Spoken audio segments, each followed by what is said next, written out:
તપસ્વીઓના તપથી પ્રેરિત થઈ આ શબ્દોની રચના કરી છે. મારું એવું માનવું છે કે દરેક જીવ નાનું મોટું તપ કરતા જ હોય છે. દરેક તપસ્વી અને એમના તપને સમર્પિત આ કવિતા છે. આવો. ભવ ભવાંતરથી આ ભવની કરી પ્રતીક્ષા છે. તનના માધ્યમથી શરૂ હવે મનની ખરી પરીક્ષા છે. પાસ નાપાસ ફર્સ્ટ ક્લાસ સેકન્ડ ક્લાસથી ભિન્ન પરિણામની હવે માંગવી ભિક્ષા છે. સાધનાના માર્ગે સમતા ભાવની મુસાફરી માણવાની જાગી મીઠી જિજ્ઞાસા છે. ક્રોધ કશાયના દોષ કપાય એવી અદ્ભુત આ કક્ષા છે. ગુરુ મુજમાં શિષ્ય મુજમાં, મુજમાં છીપી અનંત જ્ઞાનની શિક્ષા છે. ચિંતન મનનથી પવિત્ર મન મંદિરમાં કરવી અમૂલ્ય જીવની પ્રાણ પ્રતિષ્ઠા છે.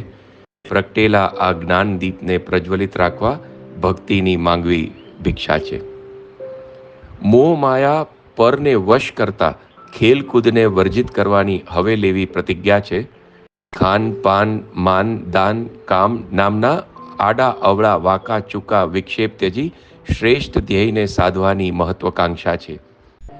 આવરણ આવરણ ઉતારતા ઉતારતા પ્રત્યક્ષ હવે શુદ્ધ આત્માની ભ્રમણ કક્ષા છે. લીન થઈને એક રસ થઈને નિરંતર મારે એની કરવી પ્રદક્ષિણા છે. ભાવ ભવાંતરથી આ ભવની કરી પ્રતીક્ષા છે. તનના માધ્યમથી શરૂ હવે મનની ખરી પરીક્ષા છે. પાસ નાપાસ ફર્સ્ટ ક્લાસ સેકન્ડ ક્લાસથી ભિન્ન પરિણામની હવે માંગવી ભિક્ષા છે. સાધનાના માર્ગે સમતા ભાવની મુસાફરી માણવાની જાગી મીઠી જિજ્ઞાસા છે. ધન્યવાદ.